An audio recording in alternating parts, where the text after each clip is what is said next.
Tēnā koutou, no mai hono mai anō ki tēnei rohari o tapu o Maria Takakau tapu. I'm here today at Meeanee at Old St. Mary's, and it was here at Meeanee that the Marist mission was established after moving from Pakipaki after the battles of Pakipaki. And it was here that Mēri Hōhepa Suzanne Aubert lived. The Māori name of this place is Papakura, or sacred ground. And so it is sacred ground that we remember Mēri Hōhepa and her time here in Hawke's Bay as a teacher. And here at this holy place was the Marist School for boys.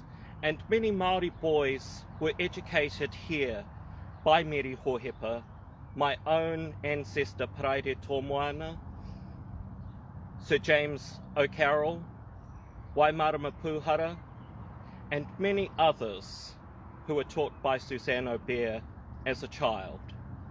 So we pray this rosary, the joyful mysteries, today in October, the month of the rosary. And we pray this rosary in dedication of Mēri Hōhepa, the teacher, and of all teachers who do so well looking after our children at this time of pandemic.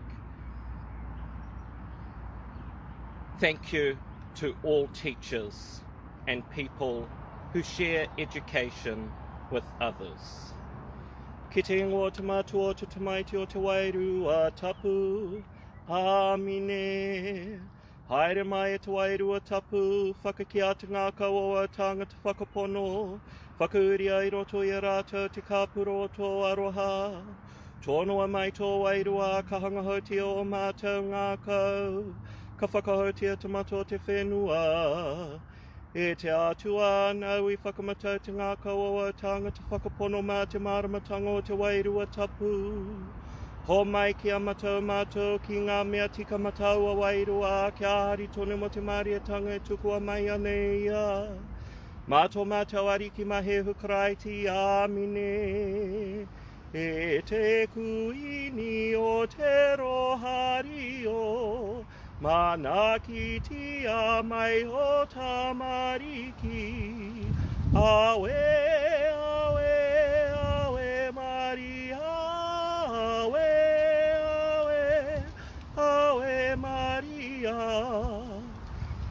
Tēnei tō iwi te oke oke, whakarangorara tō mātatangi.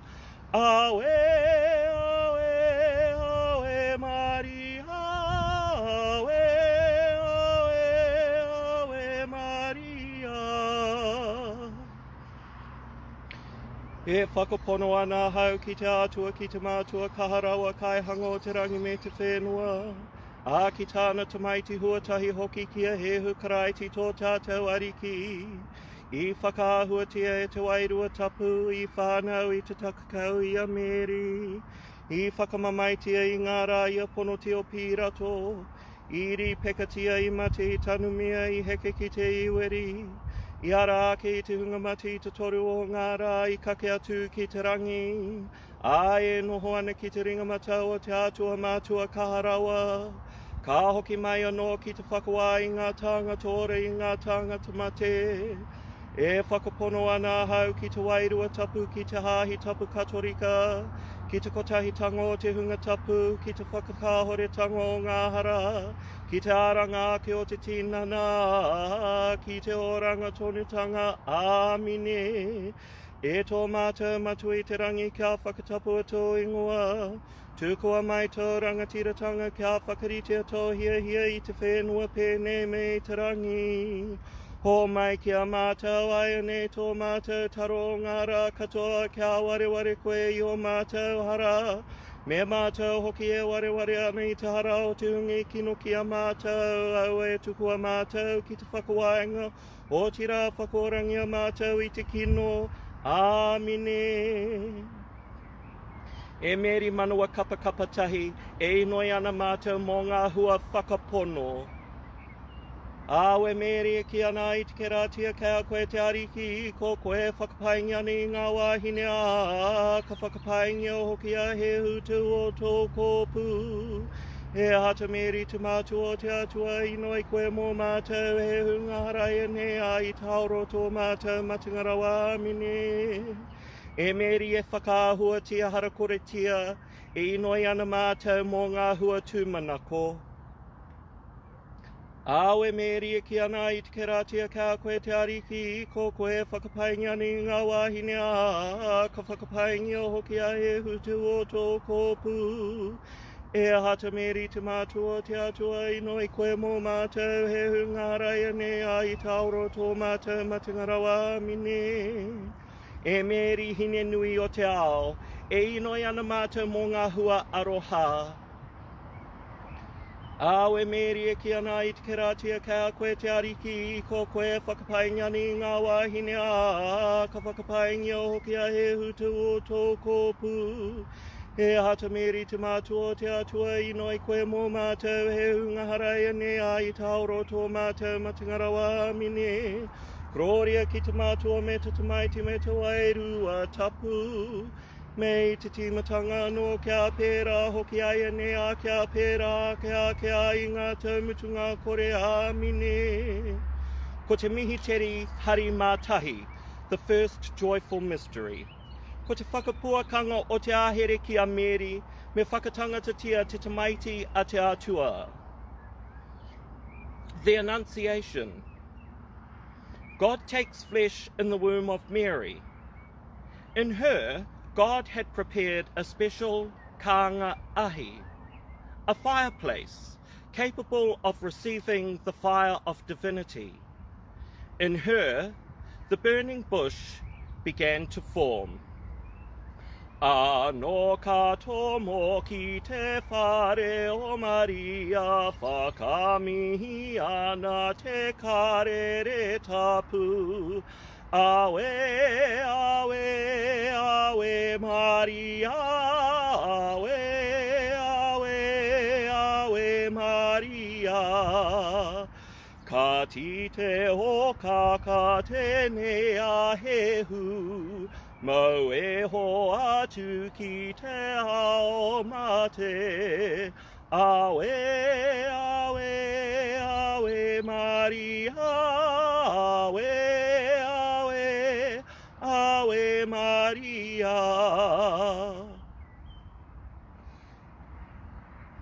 E tō mātou matui te rangi, kia whakatapu ato ingoa tukua mai tō rangatiratanga, kia whakarite ato hia I te whenua pēnei me te rangi. Ho mai kia mātou aia ne tō mātou taro o ngara katoa, kia wareware koe o mātou hara me mātou hoki e wareware ana I te hara. O te hungi kino ki a mātou, au e tuku a mātou, ki te whakawainga o tira whakorangi a mātou I te kino, āmine. Awe Mēri e ki ana I te keratia kia koe te ariki, ko koe whakapainga ni ngā wāhine a, ka whakapainga o hoki a Hēhu te huo tō kōpū. E hata Mēri te mātua o te atua I noi koe mō mātou Hēhu ngā haraia ne a I tauro tō mātou matingarawa mine. Awe Mēri e ki ana I te keratia kia koe te ariki, ko koe whakapainga ni ngā wāhine a, ka whakapainga o hoki a Hēhu te o tō kōpū. E hata Mēri te mātua o te atua I noi koe mō mātou Hēhu ngā haraia ne, a I tauro tō mātou matingarawa mine. Awe Mēri e ki ana I te keratia kia koe te ariki, ko koe whakapainga ni ngā wāhine a, ka whakapainga o hoki a Hēhu te o tō kōpū. E hata Mēri te mātua o te atua I noi koe mō mātou Hēhu ngā haraia ne a I tauro tō mātou matingarawa mine. Awe Mēri e ki ana I te keratia kia koe te ariki, ko koe whakapainga ni ngā wāhine a, ka whakapainga o hoki a Hēhu te o tō kōpū. E hata Mēri te mātua o te atua I noi koe mō mātou Hēhu ngā haraia ne a I tauro tō mātou matingarawa mine. Awe Mēri e ki ana I te keratia kia koe te ariki, Ko koe whakapainga ni ngā wāhine a, ka whakapainga hoki a Hēhu te o tō kōpū. E hata Mēri te mātua te atua ino i koe mō mātou Hēhu ngā raya ne a i tauro tō mātou matingara wā mine. Awe Mēri e ki ana i te keratia ka koe te ariki. Ko koe whakapainga ni ngā wāhine a, ka whakapainga hoki a Hēhu te o tō kōpū. E hata Mēri te mātua te atua ino i koe mō mātou Hēhu ngā raya ne a i tauro tō mātou matingara wā mine. Awe Mēri e ki ana i te keratia ka koe te ariki. Ko koe whakapainga ni ngā wāhine a, ka whakapainga hoki a Hēhu te o tō kōpū.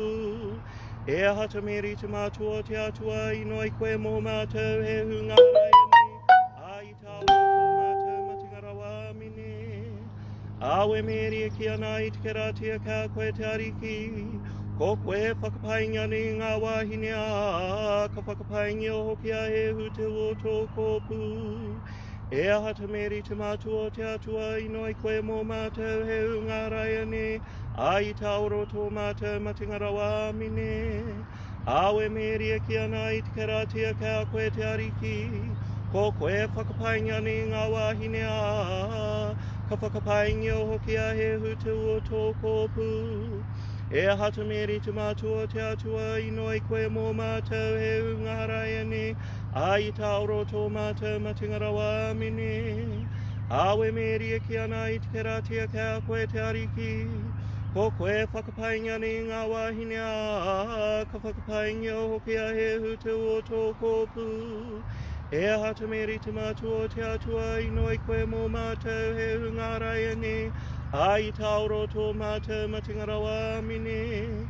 Roria ki te mātua me te tamaiti me te wairua tapu. Mei te timatanga no kia pēra hoki aia ne a kia pēra kia ai ngā taumutunga kore a mine. E Hēhu whakakahoreti o mātou hara whakorangi o mātou i te kāpuro te iwiri. Arehina ngā wairua katoa ki te rangi o tira ngā wairua e tikana kia tino ata whaitia. Ko te Mihiteri hari mārua.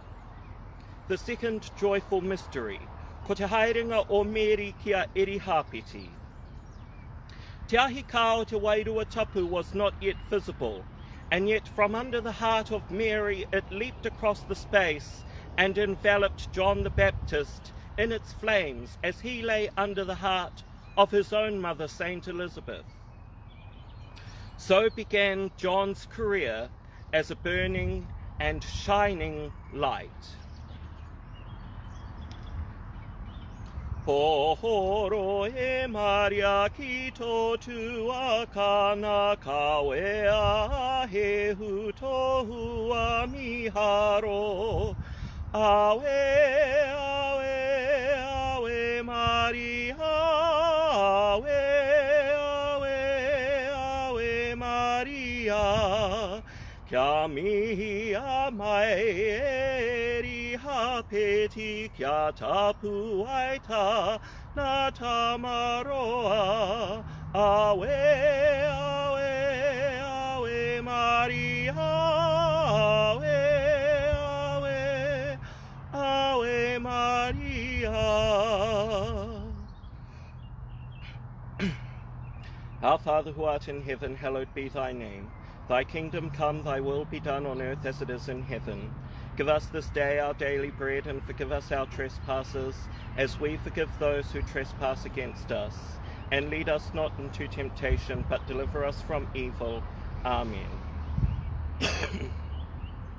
Hail Mary, full of grace, the Lord is with thee. Blessed art thou among women, and blessed is the fruit of thy womb, Jesus. Holy Mary, Mother of God, pray for us sinners, now and at the hour of our death. Amen.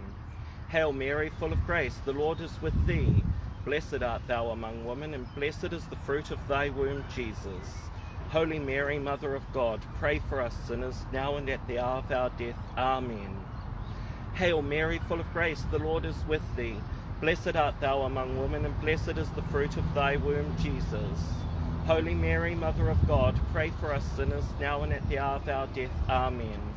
Hail Mary, full of grace, the Lord is with thee. Blessed art thou among women, and blessed is the fruit of thy womb, Jesus.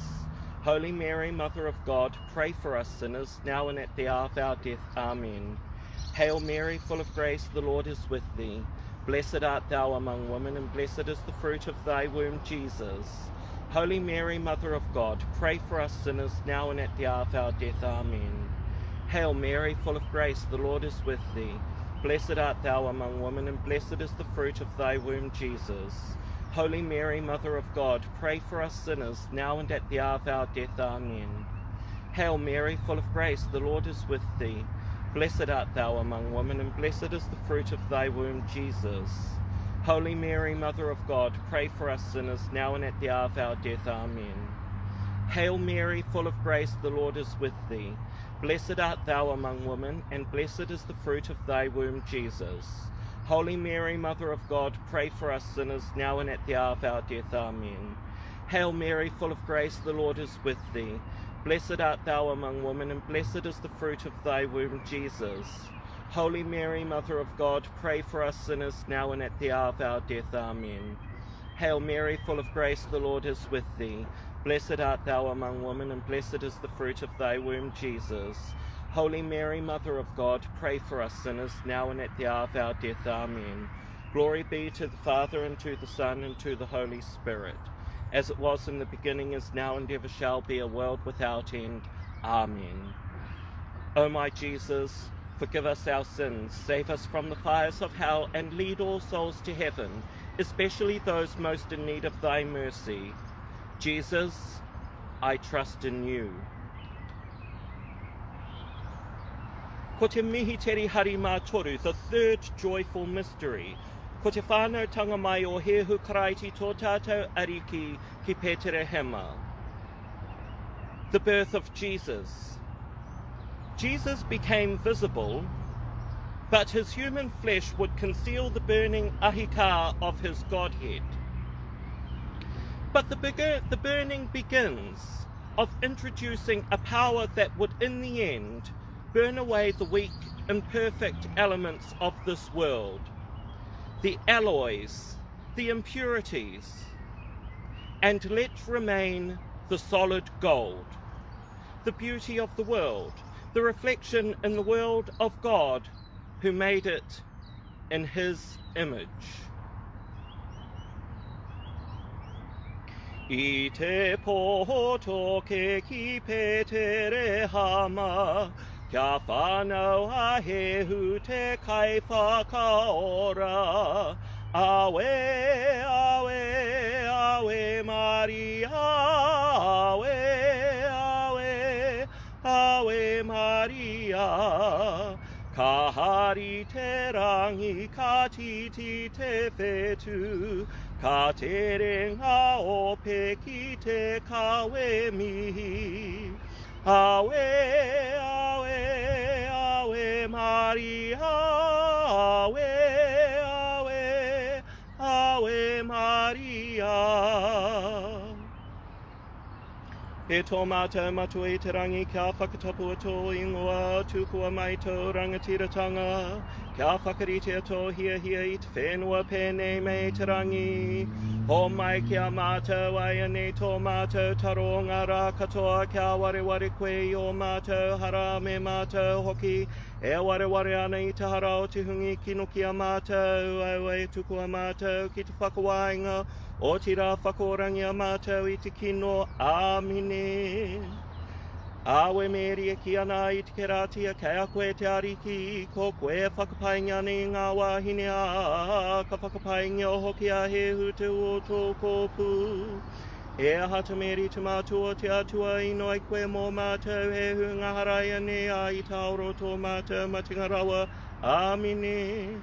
Awe Mēri ki ana I te keratia, kei a koe te ariki, ko koe whakapainga ni ngā wāhine a, ka whakapainga o hoki a Hēhu te o tō kōpū.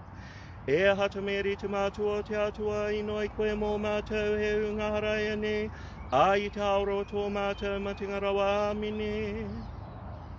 Awe Mēri ki ana I te keratia, kei a koe te ariki, ko koe whakapainga ni ngā wāhine a, Ka whakapaingia hoki a Hēhu te o tō kōpū. E ahata Mēri te mātua te atua ino i koe mō mātou Hēhu ngaharaia ne. A i tauro tō mātou matingarawa amine. Awe Mēri e ki ana i te keratia kia koe te ariki. Ko koe whakapaingia ni ngā wāhine a. Ka whakapaingia hoki a Hēhu te o tō kōpū. E ahata Mēri te mātua te atua ino i koe mō mātou Hēhu ngāraia ne a i tauro tō mātou matingarawa. Amine. Awe Mēri e ki ana i te keratia kia koe te ariki. Ko koe whakapaingia ni ngā wāhine a. Ka whakapaingia hoki a Hēhu te o tō kōpū. E ahata Mēri te mātua te atua ino i koe mō mātou Hēhu ngāraia ne. A i tauro tō mātou matingarawa amine. Awe Mēri e ki ana i te keratia kia koe te ariki. Ko koe whakapaingia ni ngā wāhine a. Ka whakapaingia hoki a Hēhu te o tō kōpū. E ahata Mēri te mātua te atua ino i koe mō mātou Hēhu ngāraia ne. A i tauro tō mātou matingarawa amine. Awe Mēri e ki ana i te keratia kia koe te ariki. Ko koe whakapaingia ni ngā wāhine a. Ka whakapaingia hoki a Hēhu te o tō kōpū. E ahata Mēri te mātua te atua ino i koe mō mātou Hēhu ngāraia ne. A i tauro tō mātou matingarawa amine. Awe Mēri e ki ana i te keratia kia koe te ariki. Ko koe whakapaingia ni ngā wāhine a. Ka whakapaingia hoki a Hēhu te o tō kōpū. E ahata Mēri te mātua te atua ino i koe mō mātou Hēhu ngāraia ne. A i tauro tō mātou matingarawa amine. Awe Mēri e ki ana i te keratia kia koe te ariki. Ko koe whakapaingia ni ngā wāhine a. Ka whakapaingia hoki a Hēhu te o tō kōpū. E ahata Mēri te mātua te atua ino i koe mō mātou Hēhu ngāraia ne. A i tauro tō mātou matingarawa amine. Awe Mēri e ki ana i te keratia kia koe te ariki. Ko koe whakapaingia ni ngā wāhine a. Ka whakapaingia hoki a Hēhu te o tō kōpū. E ahata Mēri te mātua te atua ino i koe mō mātou Hēhu ngāraia ne. A i tauro tō mātou matingarawa amine. Roria ki te mātua me te tamaiti me te wairua tapu. Me i te timatanga no kia pēra hoki aia ne a kia pēra kia i ngā taumutunga kore. Amine. E Hēhu whakakaore te o mātou hara whakorangi a mātou i te kāpuro te iwiri. Arihina ngā wairua katoa ki te rangi o te rā ngā wairua e tika, tika kia tino ata whaitia. Jesus, I trust in you. Ko te Mihiteri hari mā whā, the fourth joyful mystery. Ko te tāpaitanga i ia ki mua i tōna matua ko hato Hōhepa raua ko hato Mēri. The presentation of Jesus at the temple.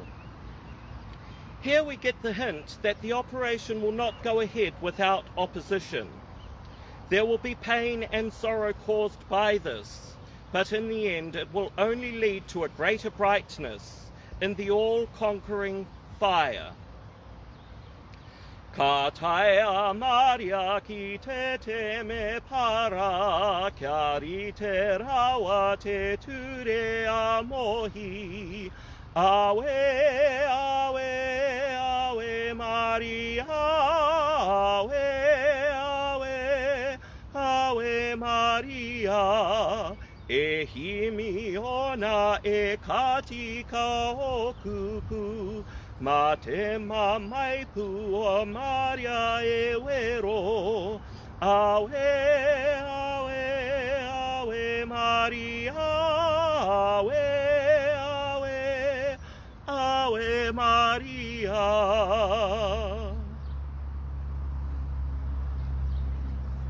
Our Father who art in heaven, hallowed be thy name. Thy kingdom come, thy will be done on earth as it is in heaven. Give us this day our daily bread, and forgive us our trespasses, as we forgive those who trespass against us. And lead us not into temptation, but deliver us from evil. Amen. Hail Mary, full of grace, the Lord is with thee. Blessed art thou among women, and blessed is the fruit of thy womb, Jesus. Holy Mary, Mother of God, pray for us sinners, now and at the hour of our death. Amen. Hail Mary, full of grace, the Lord is with thee. Blessed art thou among women, and blessed is the fruit of thy womb, Jesus. Holy Mary, Mother of God, pray for us sinners, now and at the hour of our death. Amen. Hail Mary, full of grace, the Lord is with thee. Blessed art thou among women, and blessed is the fruit of thy womb, Jesus. Holy Mary, Mother of God, pray for us sinners, now and at the hour of our death. Amen. Hail Mary, full of grace, the Lord is with thee. Blessed art thou among women, and blessed is the fruit of thy womb, Jesus. Holy Mary, Mother of God, pray for us sinners, now and at the hour of our death. Amen. Hail Mary, full of grace, the Lord is with thee. Blessed art thou among women, and blessed is the fruit of thy womb, Jesus. Holy Mary, Mother of God, pray for us sinners, now and at the hour of our death. Amen. Hail Mary, full of grace, the Lord is with thee. Blessed art thou among women, and blessed is the fruit of thy womb, Jesus. Holy Mary, Mother of God, pray for us sinners, now and at the hour of our death. Amen. Hail Mary, full of grace, the Lord is with thee. Blessed art thou among women, and blessed is the fruit of thy womb, Jesus. Holy Mary, Mother of God, pray for us sinners, now and at the hour of our death. Amen. Hail Mary, full of grace, the Lord is with thee. Blessed art thou among women, and blessed is the fruit of thy womb, Jesus. Holy Mary, Mother of God, pray for us sinners, now and at the hour of our death. Amen. Hail Mary, full of grace, the Lord is with thee. Blessed art thou among women, and blessed is the fruit of thy womb, Jesus. Holy Mary, Mother of God, pray for us sinners, now and at the hour of our death. Amen. Hail Mary, full of grace, the Lord is with thee. Blessed art thou among women, and blessed is the fruit of thy womb, Jesus. Holy Mary, Mother of God, pray for us sinners, now and at the hour of our death. Amen. Glory be to the Father, and to the Son, and to the Holy Spirit, as it was in the beginning, is now, and ever shall be, a world without end. Amen. O my Jesus, forgive us our sins, save us from the fires of hell, and lead all souls to heaven, especially those most in need of thy mercy. Jesus, I trust in you. Ko te Mihiteri hari mārima, the fifth joyful mystery. Ko te kitenga ia Hēhu karaiti ki te temepara. Here, Jesus gives a hint of the final outcome of the whole operation. He will go back to be with the Father, but bringing us his brethren with him. Mary and Joseph are a type of all those who, instead of spending all their time warming both hands at the fire of life, that is, earthly life, give their whole life to the search to find the warming fire of eternal life. Ka ngaro a Hēhu I ana matua ki mi ana rawa a ki te anoa. Awe, awe, awe Maria, awe, awe, awe Maria. Kei roa hoki te tangata hara, ki te rapua ke I te ara nui. Awe, awe, awe Maria, awe, awe, awe Maria.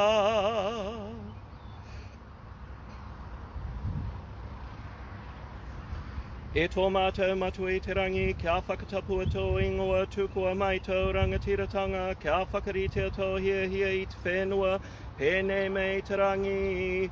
Ho mai kia mātou aia nei tō mātou taro o ngā rā katoa, kia wareware koe o mātou hara me mātou hoki e wareware ana.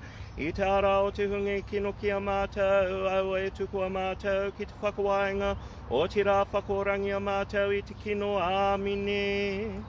Awe Mēri e ki ana I te keratia, kia koe te ariki, Ko koe whakapainga nei ngā wāhine a, ka whakapainga hoki a Hēhu te ua tō pū.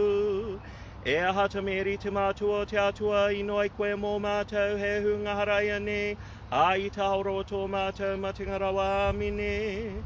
Awe Mēri e ki ana I te keratia ka koe te ariki. Ko koe whakapainga nei ngā wāhine a, ka whakapainga hoki a Hēhu te ua tō pū. E hata Mēri te mātua te atua I noi koe mō mātou Hēhu ngaharaia ne a I tauro tō mātou matingara wā mine. Awe Mēri e ki ana I te keratia kea koe te ariki. Ko koe whakapainga nei ngā wāhine a, ka whakapainga hoki a Hēhu te ua tō pū. E hata Mēri te mātua te atua I noi koe mō mātou Hēhu ngaharaia ne, a I tauro tō mātou matingara wā mine. Awe Mēri e ki ana I te keratia kea koe te ariki. Ko koe whakapainga nei ngā wāhine a, ka whakapainga hoki a Hēhu te ua tō pū. E hata Mēri te mātua te atua I noi koe mō mātou Hēhu ngaharaia ne, a I tauro tō mātou matingara wā mine. Awe Mēri e ki ana I te keratia kea koe te ariki. Ko koe whakapainga nei ngā wāhine a, ka whakapainga hoki a Hēhu te ua tō pū. E hata Mēri te mātua te atua I noi koe mō mātou Hēhu ngaharaia ne, a I tauro tō mātou matingara wā mine. Awe Mēri e ki ana I te keratia kea koe te ariki. Ko koe whakapainga nei ngā wāhine a, ka whakapainga hoki a Hēhu te ua tō pū. E hata Mēri te mātua te atua I noi koe mō mātou Hēhu ngaharaia ne, a I tauro tō mātou matingara wā mine. Awe Mēri e ki ana I te keratia kea koe te ariki. Ko koe whakapainga nei ngā wāhine a, ka whakapainga hoki a Hēhu te ua tō pū. E hata Mēri te mātua te atua I noi koe mō mātou Hēhu ngaharaia ne, a I tauro tō mātou matingara wā mine. Awe Mēri e ki ana I te keratia kea koe te ariki. Ko koe whakapainga nei ngā wāhine a, ka whakapainga hoki a Hēhu te ua tō pū. E hata Mēri te mātua te atua I noi koe mō mātou Hēhu ngaharaia ne, a I tauro tō mātou matingara wā mine. Awe Mēri e ki ana I te keratia kea koe te ariki. Ko koe whakapainga nei ngā wāhine a, ka whakapainga hoki a Hēhu te ua tō pū. E hata Mēri te mātua te atua I noi koe mō mātou Hēhu ngaharaia ne, a I tauro tō mātou matingara wā mine. Awe Mēri e ki ana I te keratia kea koe te ariki. Ko koe whakapainga nei ngā wāhine a, ka whakapainga hoki a Hēhu te ua tō pū. E hata Mēri te mātua te atua I noi koe mō mātou Hēhu ngaharaia ne, a I tauro tō mātou matingara wā mine. Gloria ki te mātua me te tamaiti me te wairua tapu. Mei te timatanga no kia pērā hoki aia ne, a kia pērā kia I ngāta hutunga kore a mine. E Hēhu whakakahore te o mātou hara whakorangi a mātou I te kāpuro te hiwiri. Arehina ngā wairua katoa ki te rangi o te rā ngā wairua e tika ana kia tino ata whaitia. Jesus, I trust in you. Hail, Holy Queen, Mother of Mercy, hail our life, our sweetness and our hope. To thee do we cry, poor banished children of Eve. To thee do we send up our sighs, mourning and weeping in this valley of tears. Turn then, most gracious advocate, thine eyes of mercy towards us, and after this our exile, show unto us the blessed fruit of thy womb, Jesus. O merciful, O loving, O sweet Virgin Mary. Pray for us, O Holy Mother of God, that we may be made worthy of the promises of Christ. Kia inoi tātou, e te atua I whānau tau tamaiti I noho hoki ki tēnei ao, I mate rawa a iara ki te mate. He mea e riro mai a mātou te oranga tonutanga. E inoi ana mātou ki a koe ki a ho mai e koe i a mātou e whakaharoaro ana ki ēnei Mihiteri o te rohari o tapu rawa o hata Mēri takakau. Kia whakarite i o nā koranga, a kia whiwhi hoki mātou ki ngā taonga i kōrerotia. Mātou ariki ma Hēhu Kraiti. Āmeni. Ko te ritani o Mēri takakau tapu, the Litany of the Blessed Virgin Mary. He te ariki tohungi ara mātou, e Hēhu Kraiti tohungi ara mātou.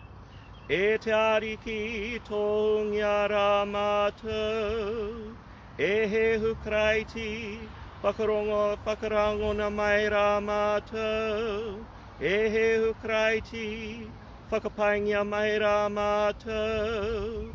E te atua te mātua i te rangi, tohungi ara mātou. E te atua te tamaiti e te kai whakaoro o te ao, tohungi ara mātou. E te atua te wairua tapu, tohungi ara mātou.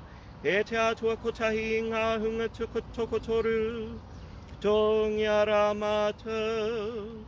E hata Mēri, i noi mō mātou. E te hata mātua o te atua, i noi mō mātou. E te hata takakau o ngā takakau, i noi mō mātou. E te mātua o Hēhu Kraiti, i noi mō mātou. E te mātua o te keratia o te atua, i noi mō mātou. E te mātua mārawa, i noi mō mātou. E te mātua takakau tonu, i noi mō mātou. E te mātua harakore, i noi mō mātou. E te mātua aroha, i noi mō mātou. E te mātua miharo, i noi mō mātou. E te mātua o te kaihanga, i noi mō mātou. E te mātua o te kai whakaora, i noi mō mātou. E te takaka mahara rawa, i noi mō mātou. E te takakau e tika ana kia tino whakahonoretia, i noi mō mātou. E te takakau e tika ana kia tino whakanuia, i noi mō mātou. E te takakau kaha, i noi mō mātou. E te takakau whakaroha mārie, i noi mō mātou. E te takakau whakapono, i noi mō mātou. E te whakaato te tikanga, i noi mō mātou.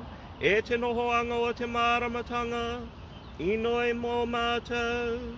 E te kaupapa o tō mātou haringa, i noi mō mātou. E te nohoanga o te wairua tapu, i noi mō mātou.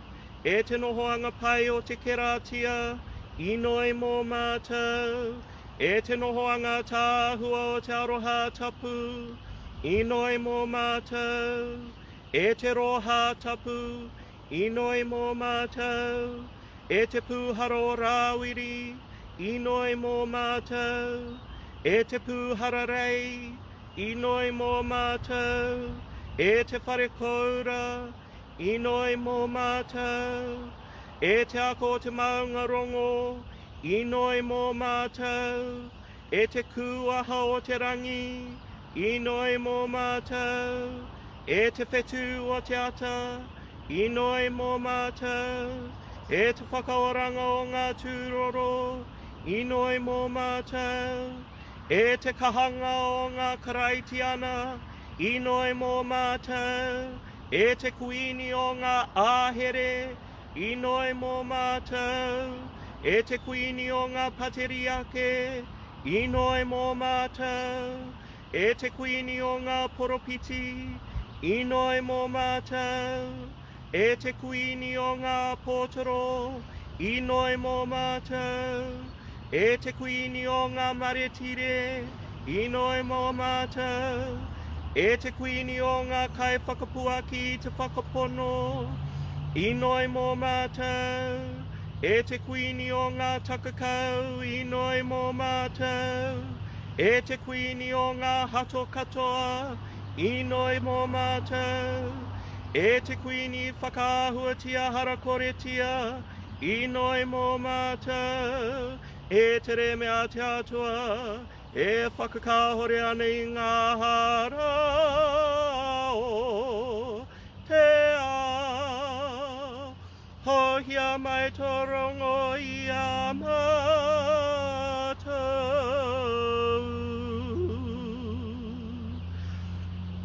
E te re mea te atua, e whakakahore ana I ngā hara o te ao. Rangona rā mātou.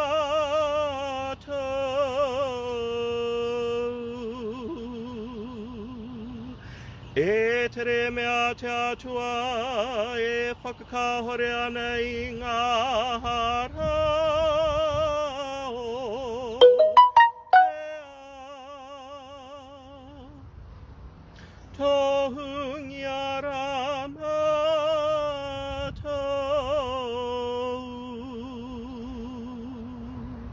E Hēhu Karaiti, rangona rā mātou.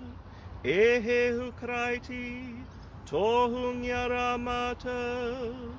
I noi koe mō mātou e te hata mātua o te atua. Kia tika mātou mō te tango I ngā mea I maingatia e Hēhu Karaiti. E o mana mātou ki roto ki tau pā e tata mātua te atua.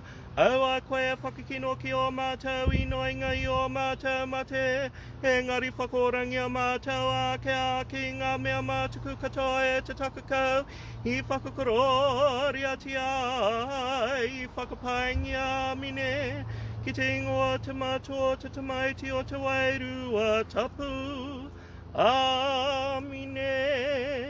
Kia tau te rangi Māori e kia koutou. Thank you for praying this rosary here at Old St. Mary's, the former Marist mission at Meeanee. It's a beautiful day on this Saturday of October month of the Rosary. Peace be with you wherever you are. Stay safe at this time of global pandemic. God bless you all.